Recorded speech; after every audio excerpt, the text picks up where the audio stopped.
El Frente de Todos vendió como política de Estado durante mucho tiempo el DNI no binario, que está bien para cierto sector de la sociedad, pero está mucho mejor si acompañás con políticas también que favorezcan al grueso de la población. Porque cuando vos venías haciendo ese tipo de políticas, cuando vos luchabas por la inclusión de muchos sectores, que está bien, el resto de la población no podía comer, tenía inflación, cada vez había más inseguridad, no solucionábamos los problemas de la deuda, teníamos peleas internas. ¿Hay que brindarle ayuda y acompañamiento a las minorías? Sí, obviamente, estoy totalmente a favor. El tema es que hay un gran grueso de la población, que normalmente son nuestros votantes y que terminaron acompañando a Milei, y que históricamente el peronismo representó, que hoy no se siente representado con nosotros, porque justamente termina pasando eso en las elecciones. No le resolviste la vida ni con el DNI no binario, porque esa gente sigue teniendo hambre, esa gente seguía sin tener acceso al trabajo, esa gente sigue sin tener acceso a un montón de derechos que tendrían que tener. Tampoco les solucionamos la vida del todo a esos sectores, pero ese grueso de la gente que después te tenía que acompañar se sintió defraudada también porque no le diste pelota.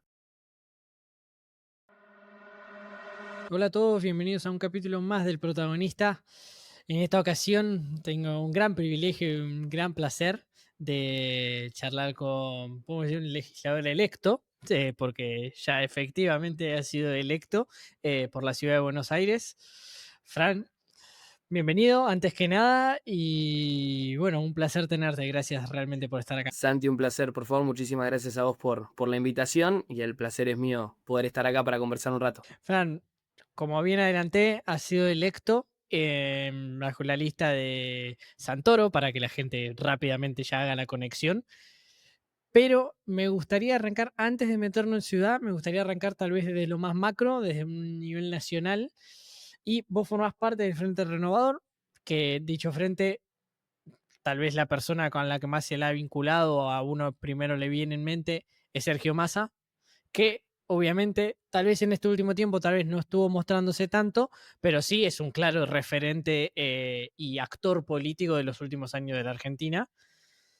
Hay una pregunta que me parece súper interesante, que te vi comentar ciertas cositas, pero que me gustaría arrancar con ese puntapié inicial, que es, ¿cómo te imaginas? Obviamente uno nunca sabe, pero y es contrafáctico, pero ¿cómo te imaginas que sería el país hoy si en 2023 hubiese ganado efectivamente Sergio? La verdad que 100% distinto a lo que estamos viviendo, ¿no? Justo estamos en un momento, en un contexto en el que está muy fuerte la noticia de lo que está pasando con el fentanilo contaminado y los casi 100 muertes que ha provocado esta situación por la ausencia o por gran parte en consecuencia de las políticas que se están implementando actualmente, ¿no? Que es la eliminación del Estado, la eliminación de regulaciones por el simple hecho de eliminarlas, como si fuese la gran solución a todos los problemas.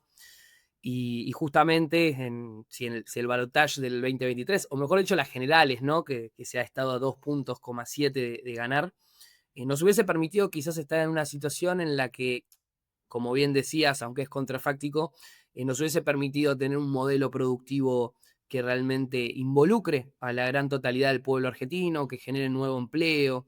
Sí, con la problemática que teníamos de la inflación en ese momento, que actualmente no es tal como sí ocurría hasta diciembre del 2023, pero cuáles son las consecuencias que estamos viviendo hoy por hoy de ese modelo, ¿no?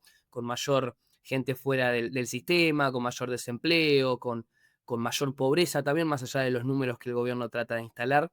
La realidad es que con Sergio Massa en la presidencia esa situación hubiese sido distinta, la aplicación del modelo productivo nacional peronista hubiese sido distinta, y en ese aspecto hoy no tengo dudas que hubiésemos estado muchísimo mejor, con una mejor situación de los jubilados, con una mejor situación de los médicos, con una mejor situación del pueblo argentino en general, y que eso también hubiese mejorado la calidad de vida de todos. Fran, excelente. Me gustaría tal vez ir puntualmente al tema que más preocupaba a los argentinos. Hoy por hoy parece tal vez que se está calmando un poco, que es la inflación, que en cierto punto es lo que más se le achaca o más se le machaca a Sergio en ese momento. Y es tal vez una de las banderas que por lo menos el oficialismo trata de colgarse como victoria, si se quiere, por el momento. Me acuerdo que te escuché comentar ciertas razones por las cuales los contextos eran distintos.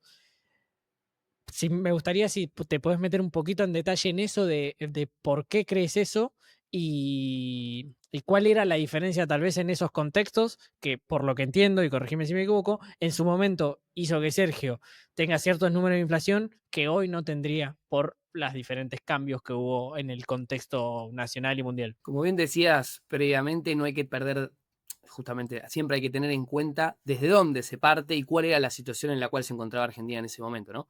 Sergio asume la responsabilidad del Ministerio de Economía en agosto del 22, con un país que venía de la pandemia, con un país que un año posterior, entre el 2022 y 2023, perdimos alrededor de 12.000 o 15.000 millones de dólares por una sequía histórica nacional, que siempre que uno habla con la gente, no con la gente, justamente con referentes políticos quizás de la Libertad Avanza, del PRO, que vienen y te apuran y te dicen, bueno, esas son excusas. No, no son excusas. O sea, nosotros siempre tratamos de remarcar eso porque realmente es el contexto en el que tocó tomar decisiones.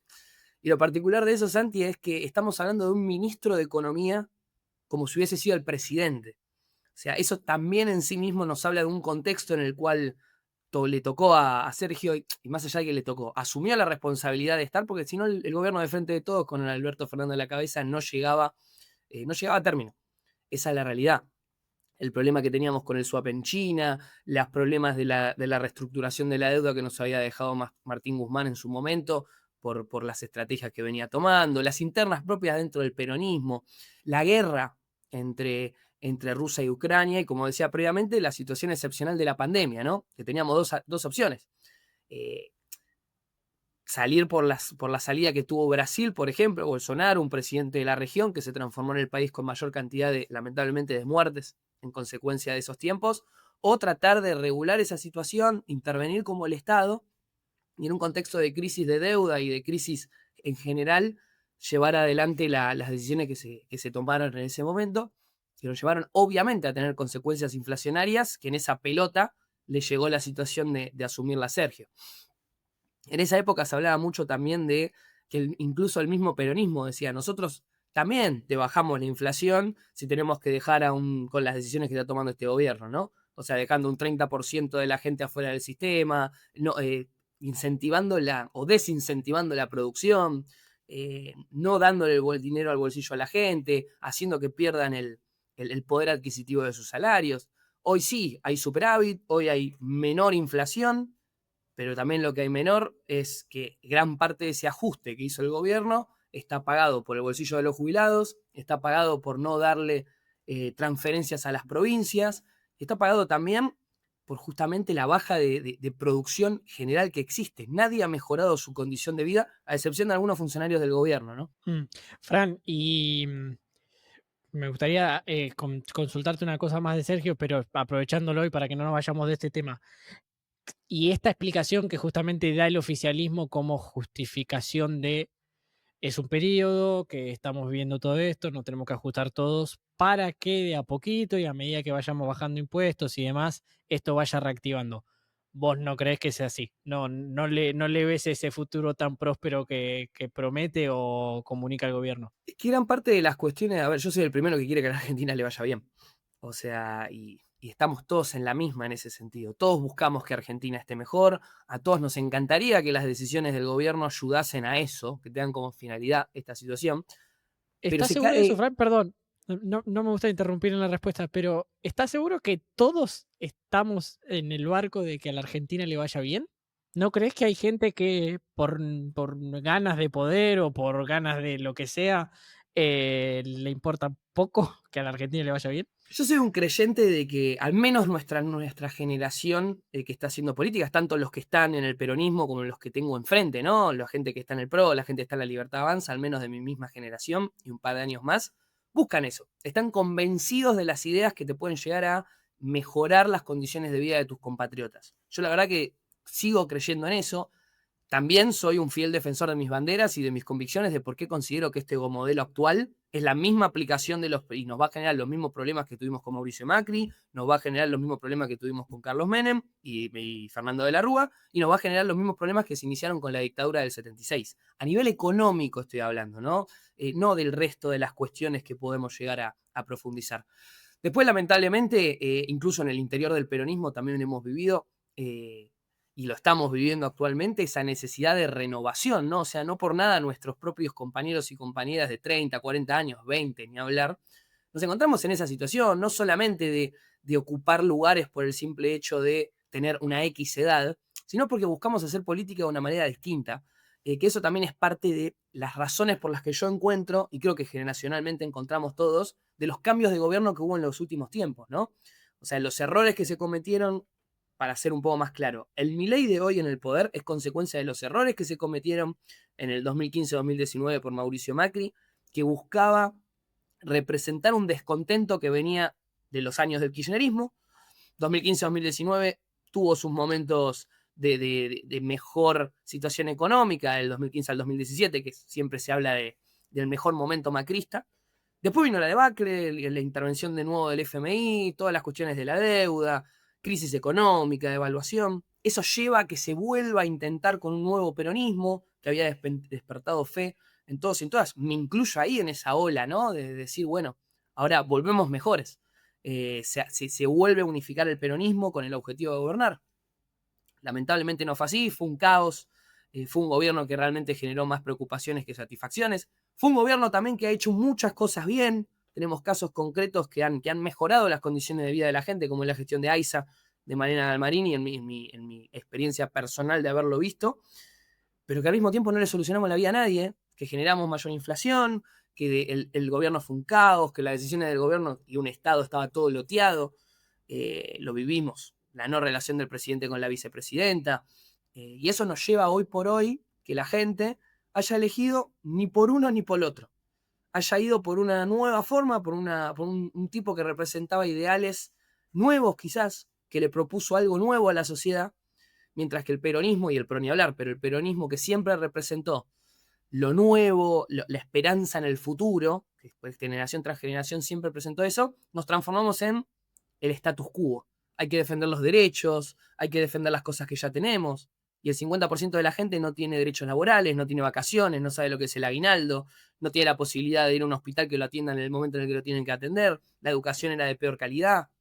No nos animamos a discutir un montón de cosas que nos llevaron a que un tipo y un grupo de ideas venga y te diga la educación pública es un desastre, la salud pública es un desastre, no hay que pagar vacunas, no hay que aumentarle a los jubilados y que eso nos parezca que está bien.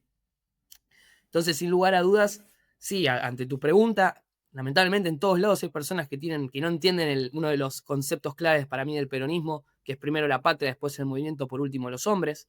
Ese es un apotegma que a nosotros nos tiene que sonar en la cabeza constantemente para todos aquellos que queremos hacer política desde el peronismo y que lamentablemente a veces se olvida, y que por eso tenemos que estar a la altura de las circunstancias y de nuestros tiempos históricos para justamente primero recordar eso siempre, porque si nosotros estamos tratando de representar a la gente no es por nuestro beneficio propio, sino es para tratar de modificar nuestro metro cuadrado. Y en segundo lugar, para que estos errores no se vuelvan a repetir y que nunca más pongamos otros intereses por delante de los de la patria, desde mi visión, obviamente, ¿no? Gente, paso a comentarle que estoy muy cerca de que YouTube me empiece a pagar por el contenido. Ya cumplí uno de los dos requisitos y solo me falta llegar a la cantidad mínima de suscriptores. Así que si te está gustando la charla, te pido por favor que no te olvides de suscribirte. YouTube no te va a cambiar en nada, no te va a mostrar notificaciones nuevas, no te va a cambiar en absolutamente nada. Y a mí realmente me acerca y me ayuda a cumplir el sueño de poder vivir de hacer entrevistas. Así que si te está gustando la charla, es un clic acá abajo, suscríbete y no te va a cambiar, te juro que en nada. Seguimos. Dijiste, y creo que el mensaje en sí que subyace en todo lo que comentás vos es la autocrítica.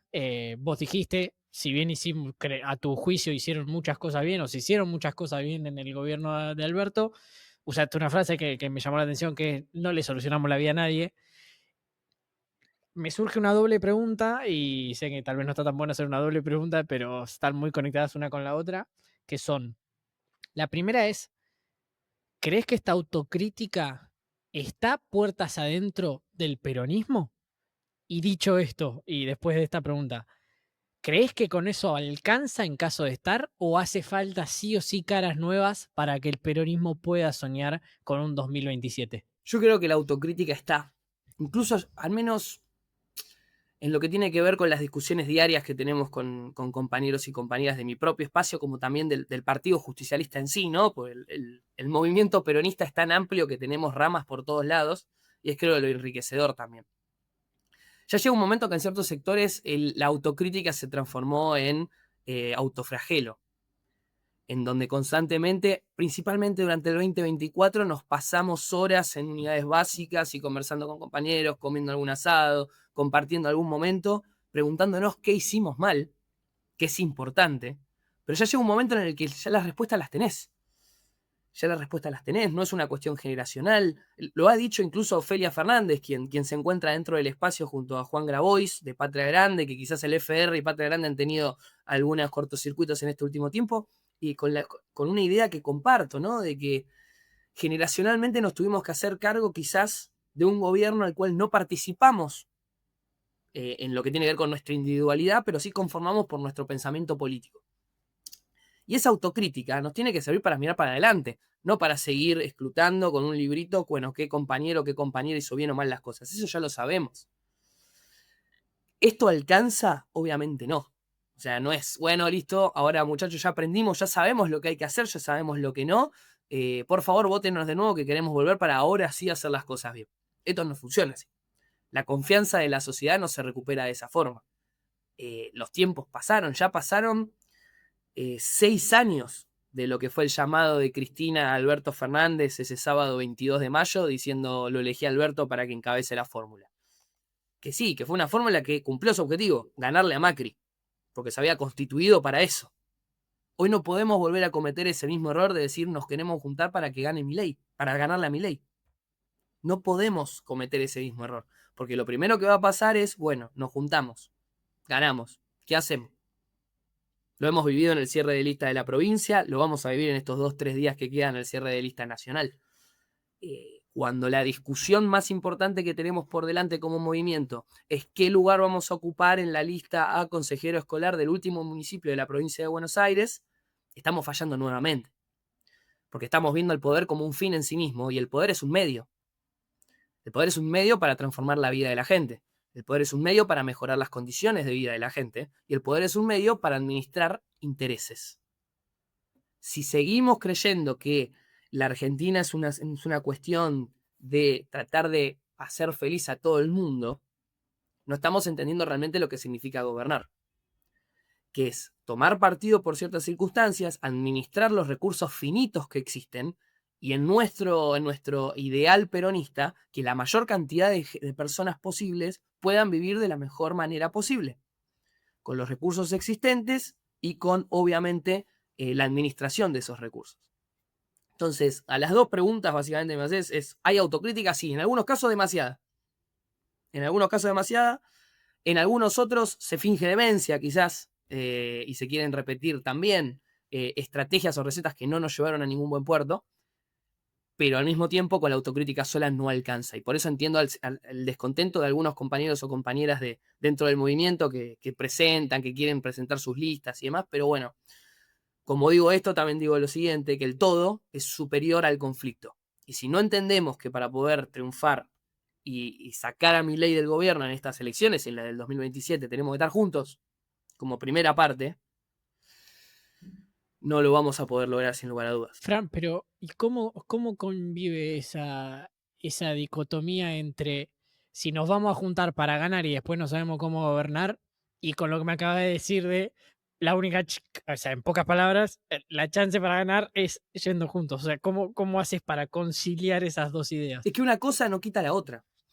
En esta semana se estuvo hablando mucho al respecto de el peronismo quizás deba perder esta elección. Algunos compañeros, compañeras hablaron de esto esta semana, para que haya un baldazo de agua fría y que entendamos, muchachos, el peronismo no se ordenó nunca históricamente, veamos nuestra propia historia también, con una derrota.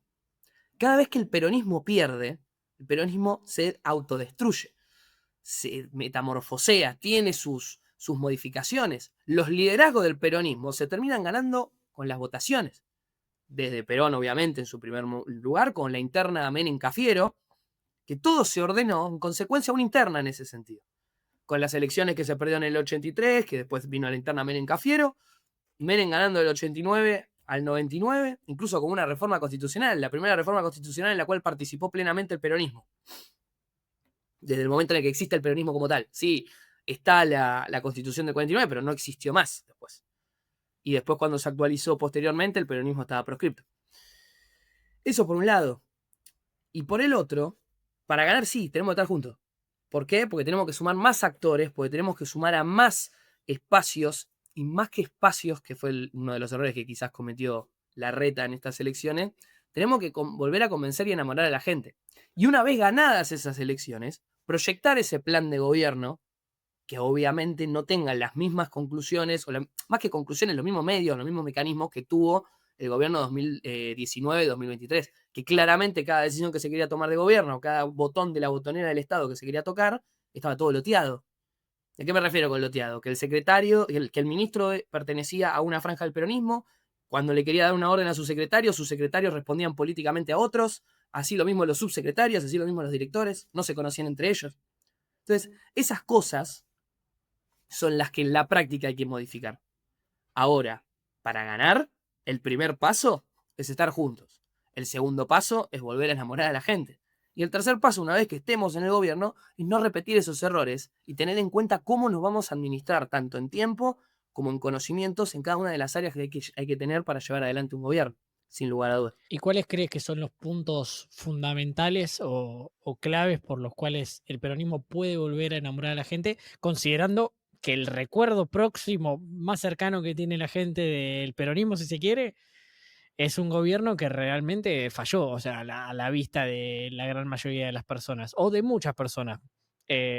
¿Cómo crees que a partir de eso, considerando que esa tal vez es la última imagen del peronismo en el poder nacional, se puede empezar a enamorar de vuelta a la gente? Yo creo que ahí tenemos el doble trabajo que tiene que ver con la renovación que se pide.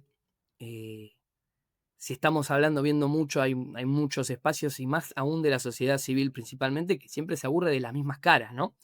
A veces la cuestión de las mismas caras es un problema, tanto para el peronismo como para otros partidos, pero siempre hay que volver a las bases. Nosotros tenemos la oportunidad y la historia en nuestras espaldas que nos avala en un montón de aspectos. O sea, hoy principalmente lo que nos tiene, el motor que nos tiene que unificar es ver al compatriota que la está pasando cada día peor. Cuando hablamos esto de, bueno, hay que perder una elección más, no, eso lo puede decir una persona que sabe qué va a comer el otro día. Nosotros como militantes peronistas no nos podemos permitir perder un día más con respecto a estos temas para que algunos aprendan una lección. No, tenemos que avanzar. O sea, el peronismo siempre ha hablado de a la cabeza de con la cabeza de los dirigentes, o con los dirigentes a la cabeza, o con la cabeza de los dirigentes. O sea, en ese aspecto es avanzar de acuerdo a lo que nosotros estamos viendo en nuestra sociedad, unirnos todos en eso, con el objetivo de representarla de la mejor manera, admitiendo los errores que hemos trazado, caminar, escuchar, no solamente ir puerta por puerta diciendo lo que queremos decir nosotros que creemos que quizás le sirva a esta persona. No, escuchar el problema. Hoy la política volvió mucho a ese mano a mano, a ese uno a uno. Ya no se quiere más a ese político que está a kilómetros de distancia por el poder, que no va a la calle, que no se relaciona con la gente, que tiene 400 escalones entre la gente y su persona. Hoy por hoy la gente pide otra cosa. Hoy por hoy la gente te pide que pongas el cuerpo en la calle, que camines esos problemas, que los vivas y que le seas honesto. Que creo que en eso Milei también vino a romper un poco esa cuestión. De que el chabón te dice lo que se le ocurre y diciéndole a la gente realmente lo que piensa y que la gente saque sus propias conclusiones. Cosa que en el último tiempo el político promedio había perdido eso. Desde que yo tengo memoria, al menos en los últimos 20 años, no recordaba o no tenía en la mente lo que era este tipo de cuestiones. No, bueno, perderle realmente el miedo a decir lo que realmente pensamos. El peronismo, por ejemplo, durante 15 años no habló de seguridad. Durante 10 años no le hablamos a los empresarios. Durante 10 años, 15 años no le hablamos al campo. ¿Y cómo siendo peronista no voy a hablar de esas cuestiones? Si le mejoran la calidad de vida a la gente, si le corrigen las problemáticas de la vida social, si protege esa propiedad privada que es necesaria para que se produzca y se generen más puestos de trabajo, ¿cómo le voy a dejar eso a lo que uno piensa, a esa derecha recalcitrante que lo único que pide es palo y bala? Que nuestra única política de seguridad, por ejemplo, es decir, como le pasa a la izquierda, que es el único problema de seguridad que existe en la policía, y no tenemos opciones, no tenemos políticas públicas pensadas para eso. Eso no es peronismo. Eso no es peronismo. Y lo que nos ha pasado en este último tiempo es eso, haber dejado ciertas agendas de lado por el simple hecho de decir, ay, no, bueno, quizá no vamos a gustarle a tal sector social. No es así. Porque encima estamos confundiéndonos, porque particularmente en la agenda de lo que tiene que ver con seguridad, los que más lo sufren son los sectores que nosotros representamos. Entonces, esa persona que vuelve al barrio en su casa, que le afanan en la esquina de desde la estación del bondi a las 5 de la mañana, porque cuando tiene que ir a laburar y no tiene una garita, porque tiene al vendedor de droga en la esquina de su casa que le captó al pibe porque no tiene salida laboral. Todos ellos son los que sufren particularmente. El resto de la población, como está pasando en un montón de lados, se mudó a un barrio privado, los que más tienen la posibilidad económica, o tienen la garita en la esquina de su casa. Y nosotros dejamos de hablar de los temas esos que le afectan a la gente. E incluso terminamos siendo vistos como los cómplices de eso. Entonces, ¿cómo se reenamora la gente? Y bueno, hablando de los problemas de la gente. Hablando de los problemas que realmente se viven el día a día en la calle y no los que se piensan desde un sillón en algún cargo o en algún puesto gubernamental. Me llama poderosamente la atención y creo que es algo que coinciden varias personas que he tenido el placer de tener en el programa y que están tal vez dentro del peronismo o lo han estado. Y se me viene a la mente, me acuerdo de Julio Bárbaro, cuando tal vez haciendo un poco de historia con él, de lo que fue el proceso previo a la dictadura, las internas peronistas previas a la dictadura y demás, y cómo eso también en cierto punto termina afectando a lo que fue kirchnerismo-peronismo dentro de la ideología, dentro del peronismo, el espectro ideológico, cómo fue variando. ¿Crees que en estos últimos años, crees que el peronismo en sí o lo que engloba todo el peronismo se fue tendiendo un poco más para las izquierdas en ese sentido y le empezó a fallar esto que comentás vos, de tal vez, no sé, por no estigmatizar o por no hablar de tal cosa, se dejaron de preocupar de los que realmente venían a defender o de que históricamente trataron de defender? ¿O a qué le atribuís esto de dejar de hablar y dejar de preocuparse por lo que justamente o históricamente fueron su electorado? Yo ante estas preguntas siempre volvemos a un chiste tuitero, que es, jodeme que no sabías que Perón era militar. Y cuando hablamos con mucho compañero o compañera que quizás se introducen en la política durante los años 2017, 2018, 2019, con el regreso de Alberto también, eh, el avance de las olas progresistas a nivel global también, porque no fue solamente un efecto en la Argentina, no es algo que se haya vivido en la Argentina. Argentina está dentro del mundo, como actualmente se ve la ola de la derecha con Trump, con Bolsonaro, con todo lo que pasa en Europa también, y Argentina ni hablar. En esos tiempos también pasó acá. Y nos quedamos en un momento en el que el gobierno, la característica principal del gobierno era, ante la ausencia de poder dar respuestas económicas para favorecer o mejorar las condiciones de vida de la gente, se fue transformando, no tan lenta, sino rápidamente, en un gobierno que le daba derechos a las minorías. Que en sí no está mal. Es cierto que son sectores sociales que han sido vulnerados a lo largo del tiempo y que hay que hacer un reacomodamiento de esas situaciones. El tema es que, y con todo el respeto del mundo, el Frente de Todos vendió como política de Estado durante mucho tiempo el DNI no binario. Que está bien para cierto sector de la sociedad, pero está mucho mejor si acompañás con políticas también que favorezcan al grueso de la población. Porque cuando vos venías haciendo ese tipo de políticas, cuando vos luchabas por la inclusión de muchos sectores, que está bien, el resto de la población no podía comer, tenía inflación, cada vez había más inseguridad, no solucionábamos los problemas de la deuda, teníamos peleas internas. Entonces, ¿hay que brindarle ayuda y acompañamiento a las minorías? Sí, obviamente, estoy totalmente a favor. El tema es que hay un gran grueso de la población, que normalmente son nuestros votantes y que terminaron acompañando a Milei, y que históricamente el peronismo representó, que hoy no se siente representado con nosotros. Y nos confundimos como movimiento de que lo único que importa, o lo único que importaba, era la tendencia del momento.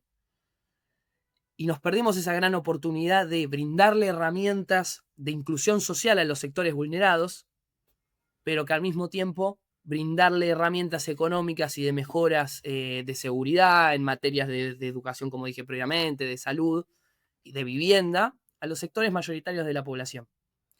Y perdimos ese eje. Hubo un movimiento, esto que está hablando ahora, ¿no? Que dicen, fue a la izquierda.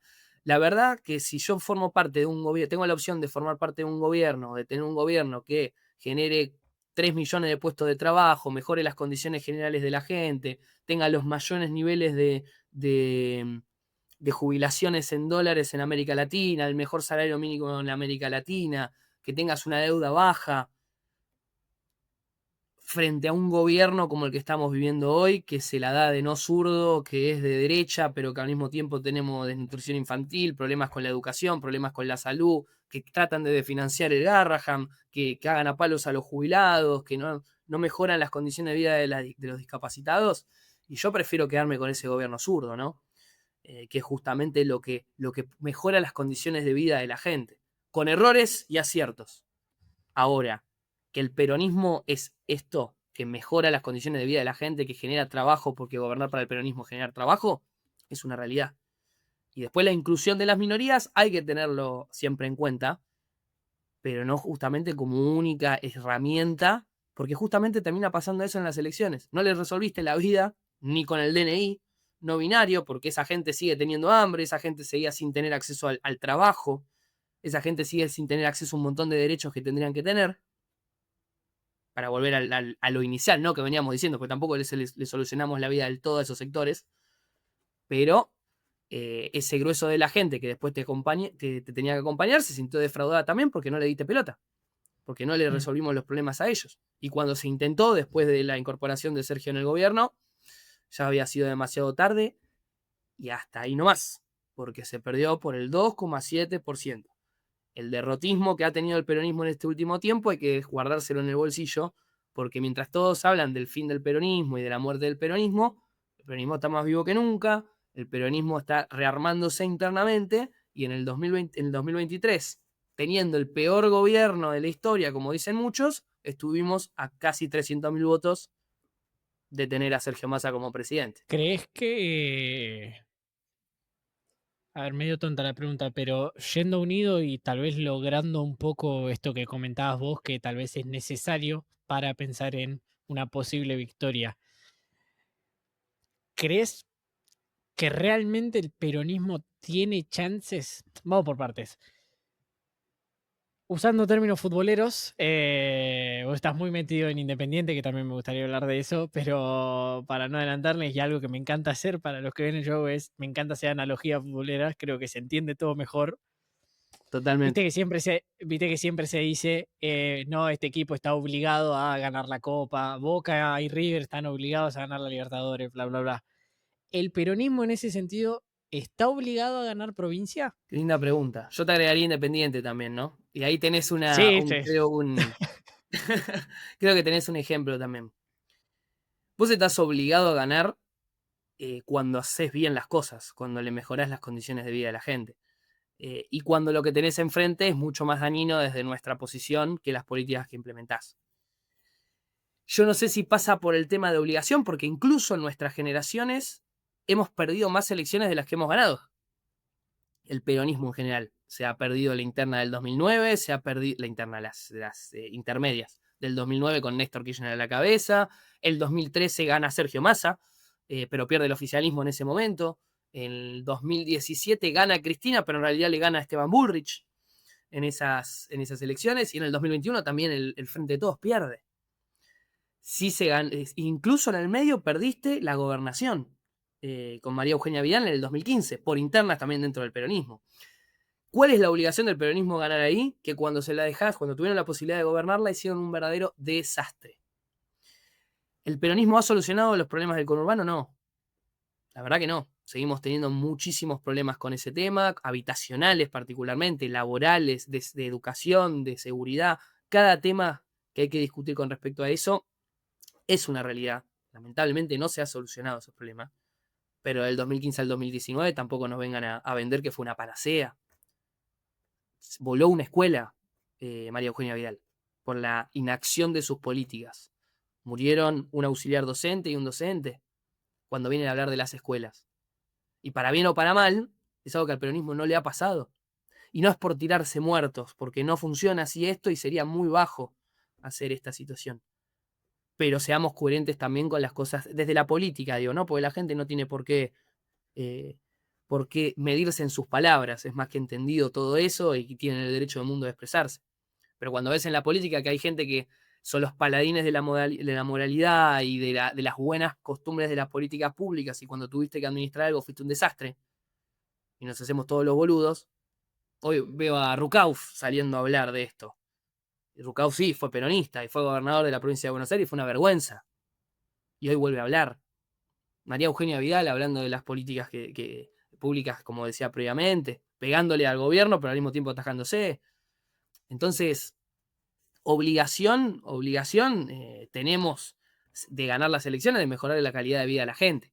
Ahora vamos al folclore futbolístico y tenés que ganar tu bastión. Lo tenés que ganar. Los intendentes tienen que aportar a eso. Todo el arco político tiene que aportar a eso. Porque si estamos en una pelea a nivel nacional en donde decimos que estamos tratando de parar a Milei desde el poder legislativo, pero te clava vetos todas las semanas, si te llega a ganar las elecciones, aunque sea numéricamente, aunque le ganes por un punto, en la práctica va a tener más diputados, vamos a tener menos posibilidades de meter leyes, de frenar vetos, de frenar decretos, de frenar a los vetos también. Entonces, en el día a día, sí, obvio, ahora quiero ganar, quiero salir a militar cada metro cuadrado que haya en la provincia de Buenos Aires para acompañar a mis compañeros que son candidatos y que sé que tienen la posibilidad de mejorar la vida a sus distritos, a sus municipios en esta elección local, pero siempre pensando en lo que tenemos que hacer en estos 2 años. Fran, y mirá, diste un punto clave, más allá de la victoria o no, que por lo que dicen los números, en provincia es más probable, en nación tal vez está un poco más complicado el escenario para el peronismo. Independientemente de esto, claramente la Libertad Avanza va a contar con más personas dentro del Congreso y esto, si se quiere, a los intereses de un peronismo que cree que el oficialismo está haciendo mal las cosas, se complicaría un poco el escenario. ¿Cómo crees que se debería plantear el peronismo tal vez ya de cara al año que viene con un Congreso, tal vez hasta incluso un poco más en contra? Y, y de dónde puede construir justamente para una Argentina mejor, que en definitiva es como vos dijiste, es lo que todos queremos, no se trata de destruir por destruir o ir en contra por ir en contra. Totalmente, o sea, tomando lo último que decías, cuando nosotros salimos a pegar a los proyectos del gobierno, a los proyectos de ley del gobierno, a los proyectos de decreto del gobierno, es porque realmente estamos convencidos de que son proyectos que hacen daño. Uno de los que tenés a disposición es el tema del RIGI, que estamos entregando más de lo que incluso las empresas extranjeras te piden, te exigen, y recién en 1 año y medio aprobaron el 7º proyecto, donde iban a caer las lluvias de inversiones. Y lo metieron por decreto y posteriormente por las votaciones que no se pudieron frenar. Entonces, es algo que va pasando. Con respecto a la conformación de la Cámara de Diputados, yo lo que estoy viendo es un escenario en el que va a haber cambios de remeras amarillas por violetas. No veo un espacio, una conformación muy distinta a la que quizás actualmente estamos viviendo. Sí que van a haber modificaciones, o sea, la Libertad Avanza tenía 2 diputados, o sea, los 2 diputados que entraron en el 2021 por la Libertad Avanza fueron Javier Milei y Victoria Villarroel. No tenían más, que esas fueron las elecciones que entró por Ciudad de Buenos Aires. Milei y Villarroel. Ahora va a meter en provincia de Buenos Aires, ganando o saliendo segundo, va a meter en las demás distritos en donde va a haber elecciones. ¿Y esos diputados se los va a sacar el peronismo? No. Va a haber un claro retroceso del PRO como partido representativo de un sector antiperonista, un retroceso claro, hasta incluso en su propio distrito. Lo que va a hacer el PRO ahora, entregando su identidad, que viene gobernando hace 20 años este distrito y que arrodillado tuvo que negociar el 5º y el 6º lugar de una lista de diputados nacional, siendo gobierno en este distrito, creo que te dice un montón de cosas, ¿no? Hasta el color, hasta el nombre tuvieron que entregar. Entonces, lo que estamos viendo, yo creo que lo que se va a venir va a ser un cambio de época con respecto a esos lineamientos de cuál va a ser el color de esa oposición o del oficialismo en sí mismo. Y de que Milei va a tener más agentes propios, más soldados propios. No va a tener que negociar con los Mauricio Macri, no va a tener que negociar ni con los Cristian Ritondo, si ya se le pusieron la Claro. camiseta. Y en términos de, ok, en números tal vez vos no ves grande, es un cambio de camiseta, pero que en cierto punto tal vez las votaciones van a ser parecidas. Pero suponiendo el mismo escenario, ¿no? Suponiendo que a nivel nacional tal vez a la Libertad Avanza le va bien, en provincia saca más o menos bien y demás. ¿No crees que eso también puede llegar a afectar en los que son más Corea del Centro, en ese sentido, en los que están más pendular, de decir, bueno, la gente sigue apoyando este proyecto, por ejemplo, y ahí es donde también te puede empezar a torcer, o no crees que tenga ese efecto? Esto que estás diciendo vos ni siquiera lo tenemos que imaginar viendo al futuro, es lo que va a pasar en la legislatura porteña. En la legislatura porteña, con las elecciones que tuvimos en mayo, hay 60 bancas, se renovaron 30 obviamente, pero de esas 60 bancas, a partir del 10 de diciembre, 20 son del peronismo, bloque peronista. Hay alrededor de entre 22 y 23 de lo que sería PRO y Libertad Avanza. Y en el medio queda una nebulosa de 15 bancas, 17 bancas de radicales por un lado, algunos sectores de izquierda y el larretismo. Que el larretismo, si hablamos de centro, es como el centro en sí mismo, ¿no? Y nosotros, desde el bloque peronista, si vamos a querer avanzar con algunos proyectos, nos vamos a tener que sentar a hablar con esos sectores. Que hoy quizás voten a favor nuestro y que mañana van a votar en contra nuestro. Lo mismo le va a pasar al PRO y a la Libertad Avanza, ¿no? Más allá de todas las peleas que tengan entre ellos. Entonces se viene en el Congreso, en la legislatura ya lo sabemos, porque ya sabemos cómo va a ser la conformación. En la provincia de Buenos Aires lo sabremos después de las elecciones locales y después de las elecciones de octubre lo vamos a ver a nivel nacional.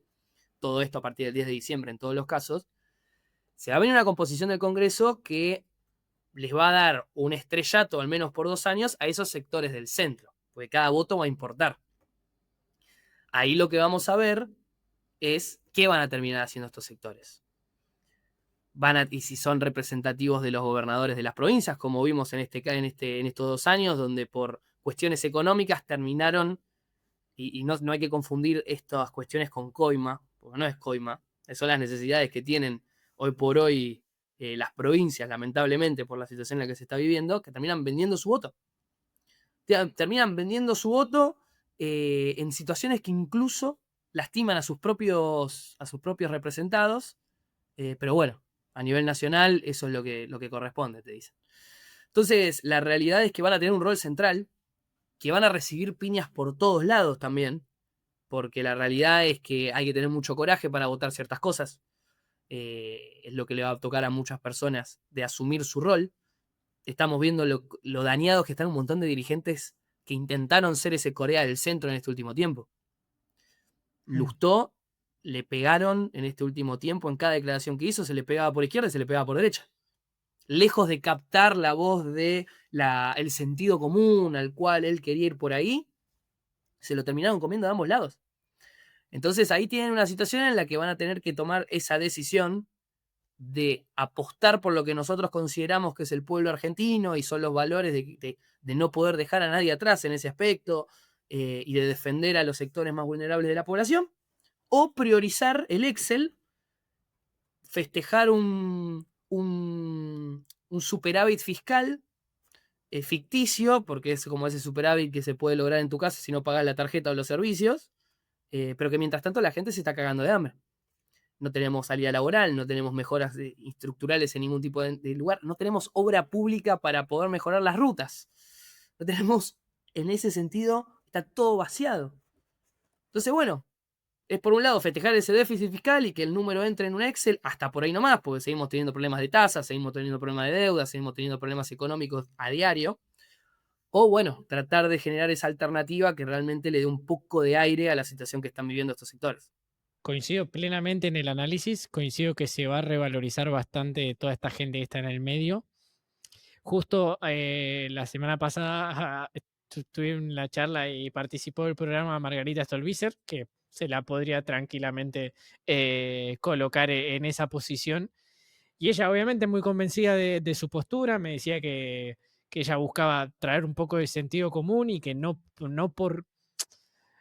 porque la Argentina esté polarizada, ella tenía que irse para un lado o para el otro, lo cual yo valoro y mucho, pero tal vez ya como un análisis personal mío, siento que igual la Argentina te empuja un poco y a medida que la gente demanda cada vez más decisiones y menos tibieza, ya sea para un lado o para el otro, siento que los políticos que están en el medio, lamentablemente para ellos, que tal vez las convicciones serían otras en situaciones distintas, siento que la coyuntura los va a presionar para o volcarse para un lado o volcarse para el otro. Y ahí es donde, bueno, va a empezar el juego seguramente de todo el 2026. Pero, Fran, hablamos al pasar de Independiente. Sé que haces un gran laburo ahí con los jóvenes. Me gustaría si podrías contar qué actividad desempeñás ahí y también de dónde nace esta relación con el rojo. Actualmente soy secretario de Juventudes del Departamento de Juventudes del Rojo. Yo ingreso en enero, febrero del 23, con una locura personal de mandar un mensaje diciendo tengo un plan de comunicación integral para el club, quiero dar una mano. Independiente venía de una situación irregular a nivel institucional, que venía de la última gestión de Hugo Moyano. Se tenía que haber votado en el 2021, por cuestiones de pandemia se estiró y se terminó votando en 2022. Hubo 3 listas, el oficialismo y 2 opositores, gana la lista opositora, con Fabián Doman en ese momento a la cabeza, y después dirigentes del amplio espectro político en su totalidad. Pero bueno, o sea, yo estoy en la situación en la que Independiente está primero que todo, ¿no? Independiente para mí es familia, Independiente para mí es lo más lindo que puede existir, como para cualquier amante del fútbol, se siente identificado con sus colores y su camiseta. Y Independiente estaba en una situación institucional terrible, muy agobiante, con inhibiciones por todos lados, y uno sintió el llamado de querer dar una mano en ese momento. Mandé un mensaje de cara rota, diciendo que tenía un plan integral. Llamativamente me contestaron, me recibieron en el estadio, lo presenté, lo pude posteriormente presentar a la comisión directiva, y ese plan de comunicación integral terminó derivando en la creación del canal de YouTube, de Twitch, en ese aspecto, oficial del club, creando la previa del Rojo, ¿no? Un programa de 1 hora y media, 2 horas, dedicado al hincha, al socio del club, que hablábamos y traíamos, y actualmente lo seguimos haciendo, ¿no? Después de 2 años, hablamos acerca de la previa de cada partido, traemos invitados, no solamente del mundo futbolístico, sino de hinchas del Rojo, a veces hinchas de los otros clubes. Jugamos con News y trajimos a Pachu Peña, o sea, han pasado un montón de personalidades por ahí. Y ahora ese proyecto que lo habíamos encarado con un grupo de amigos y amigas hinchas independientes, llevando nosotros los equipos, trasladándolos al estadio, sin cobrarle un peso al club, al contrario, tratando de generarle ingresos, en un año muy difícil. Independiente estuvo casi 6 meses sin ganar, estábamos peleando el descenso, se fueron 3 técnicos, la verdad que fue todo muy difícil y lo llevamos adelante, conformamos un hermoso equipo de trabajo, siempre con Independiente y la remera por delante, y a principio de este año, desde la comisión directiva decidieron apoyar mucho más fuerte el proyecto y se creó el canal, Acá el Rojo, que no solamente es el equipo de la previa, sino también hay relatos y post partido, hay notas en la semana, mucho contenido digital, acercamiento de los jugadores al hincha, y aprovechando los buenos resultados del semestre pasado, y bueno, que ahora estamos ahí un poco a los tumbos, pero que va mejorando la situación, es acercarle el club a ese hincha que quizás no puede ir a la cancha, es acercarle el club a ese hincha que quizás está en otra provincia y que quiere saber qué pasa por Independiente, y pudimos hacer esa voz oficial. Hoy soy conductor de la previa, pero también formo parte del equipo de coordinación general del medio en sí mismo, porque no deja de ser un medio de comunicación.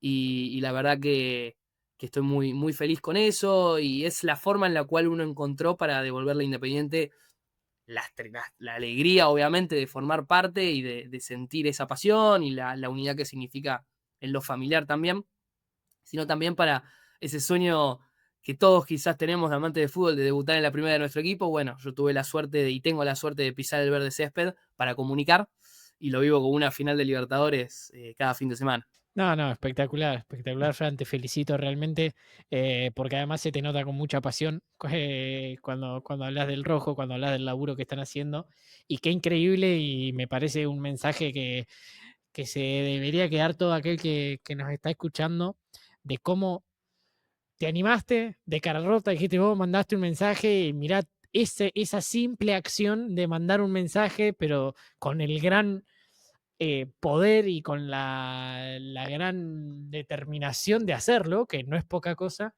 como 2 o 3 años después terminó derivando en todo esto y en algo que te genera tanta motivación y felicidad por Sí, sí, básicamente sí. animarte a mandar un mensaje. Es que honestamente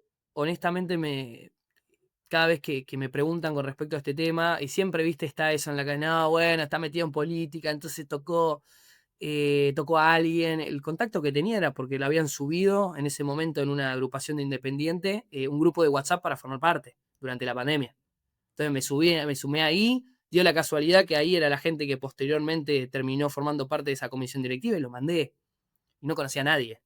Me fui a Avellaneda con la computadora y un cable HDMI por la duda, para transmitir eso. Yo soy politólogo de origen académico, me gusta mucho la comunicación política, y la verdad es que es 100% así esa historia, y después constancia. Constancia y generar grupos de trabajo que realmente te sigan ese ritmo y que tengan ganas de transformar, sea el club, sea la política, sea un club de barrio, sea un programa de stream, también, que literalmente lo que hicimos fue eso, ¿no? Y tratar de dejar tu huella en donde estés, dándolo todo en la cancha en este caso, pero dándolo todo en pos de eso. O sea, es 100% así la historia. Y bueno, hoy lo ven uno ya con la elección que pasó a nivel político, estando en la legislatura, ahora ves el canal y decís, mirá, como ven, fue un largo trayecto de 2, 3 años de constancia, de laburo, de retrocesos, de avance. En Independiente literalmente fue así, fueron casi un año de estar peleando la B, y a ir todos los partidos y hacer el programa y tirar para adelante.